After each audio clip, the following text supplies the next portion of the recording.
Hello students, आज हम class third maths नैतिक शिक्षा अध्याय 4 दयालु सुधा खालिस्तान को बता रही हूँ। बेटा, दिए गए शब्दों की सहायता से रिक्त स्थान को भरिए।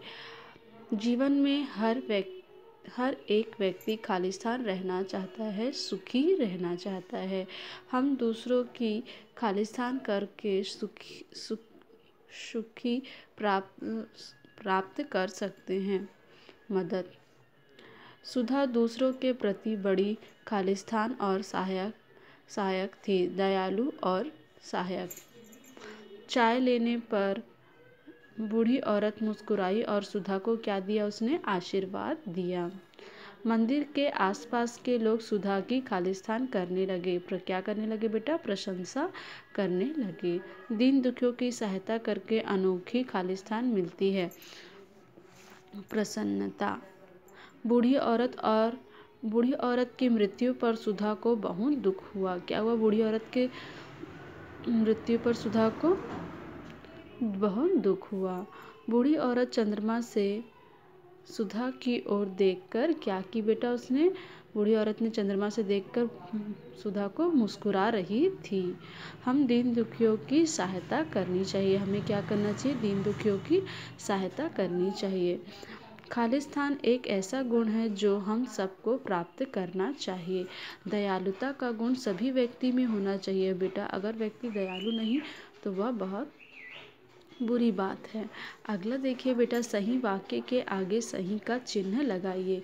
जीवन में हर व्यक्ति दुखी रहना चाहता है। गलत। हमेशा हम सुखी रहना चाहते हैं। असहाय और निर्धन लोगों की मदद करने से हमें सुख मिलता है। सही। मंदिर के पास अनेक बूढ़े व अपंग भिखारी रहते थे। सही। सुधा ने बूढ़ी औरत के प्रति क्रोध दिखाया। गलत। वह उसके ऊपर दया दिखाती है। मंदिर के आसपास सुधा को कोई नहीं जानता था। गलत। मंदिर के आसपास के लोग सुधा को जानते थे। अगला देखिए बेटा, सही निम्नलिखित प्रश्नों के सही उत्तर पर चिन्ह लगाइए। सुधा ने बूढ़ी औरत की सहायता क्यों की? वह बहुत प्रसिद्ध होना चाहती थी। वह एक दयालु हृदय वाली लड़की थी। वह सोच रही थी कि बूढ़ी औरत उसके लिए धन दौलत छोड़ जाएगी। बूढ़ी औरत अब उसकी संबंधी थी। क्या होगी बेटा? वह एक दयालु हृदय वाली लड़की थी। सही।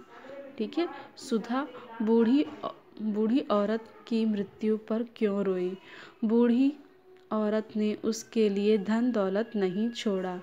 बूढ़ी औरत मृत्यु से पहले उससे मिल ना सकी। रोज बूढ़ी औरत की सहायता करते करते सुधा को उससे प्यार हो गया था। सही। सुधा को क्या हो गया था? उससे लगाव हो गया था, उससे प्यार हो गया था, इसलिए उसे क्या हुआ? दुख हुआ।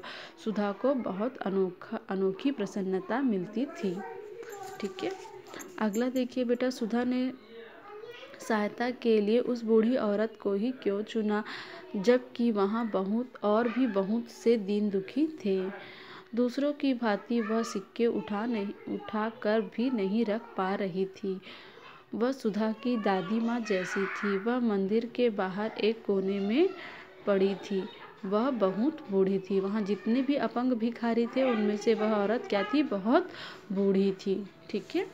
आगे देखिए बेटा, निम्नलिखित शब्दों का वाक्यों में प्रयोग कीजिए। दयालुता का गुण हम सभी में होना चाहिए। हम सभी को दयालु होना चाहिए। प्रसन्नता। हमें दूसरों की मदद करके प्रसन्नता मिलती है। अनोखी प्रसन्नता मिलती है दूसरों की मदद करने से। सहायता। हमें हमेशा दीन दुखियों की सहायता करनी चाहिए।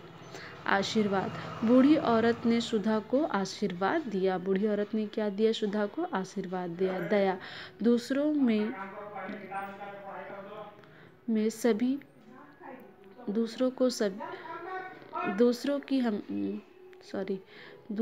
को क्या करना चाहिए? दूसरों पर हमें हमेशा क्या करना है? दया की भावना होनी चाहिए। गरीब दुखियों पर हमें क्या होना चाहिए? उन पर हमें दया करनी चाहिए। अपंग। उनमें कुछ अंधे, लंगड़े और अन्य प्रकार के अपंग थे। क्या थे बेटा? मंदिर में बहुत प्रकार के अपंग भिखारी थे। आत्मसंतोष। बूढ़ी औरत की सेवा करके सुधा को आत्मसंतोष मिलता था। Thank you students.